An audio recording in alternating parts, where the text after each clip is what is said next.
human beings have believed that they finally arrived at a period of enlightenment, only to repeat then cycles of conflict and suffering. Perhaps that's our fate. We have to remember that the choices of individual human beings led to repeated world war. But we also have to remember that the choices of individual human beings created a United Nations so that a war like that would never happen again. Each of us, as leaders, each nation, can choose to reject those who appeal to our worst impulses and embrace those who appeal to our best. For we have shown that we can choose a better history. Sitting in a prison cell, a young Martin Luther King Jr. wrote that human progress never rolls on the wheels of inevitability. It comes through the tireless efforts of men willing to be co-workers with God. And during the course of these 8 years, as I've traveled to many of your nations, I have seen that spirit in our young people, who are more educated and more tolerant and more inclusive and more diverse and more creative than our generation, who are more empathetic and compassionate towards their fellow human beings than previous generations. And yes, some of that comes with the idealism of youth, but it also comes with young people's access to information about other peoples and places.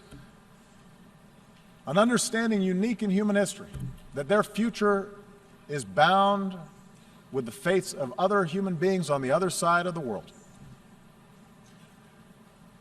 I think of the thousands of healthcare workers from around the world who volunteered to fight Ebola.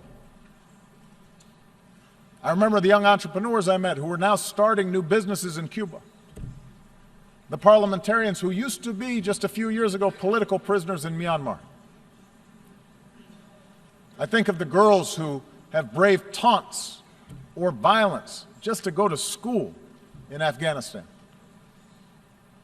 And the university students who started programs online to reject the extremism of organizations like ISIL. I draw strength from the young Americans, entrepreneurs, activists, soldiers, new citizens who are remaking our nation once again. My own family is made up of the flesh and blood and traditions and cultures and faiths from a lot of different parts of the world. Just as America has been built by immigrants from every shore. And in my own life, in this country, and as president, I have learned that our identities do not have to be defined by putting someone else down, but can be enhanced by lifting somebody else up. That they don't have to be defined in opposition to others, but rather by a belief in liberty and equality and justice and fairness. And the embrace of these principles as universal doesn't weaken my particular pride, my particular love for America. It strengthens it.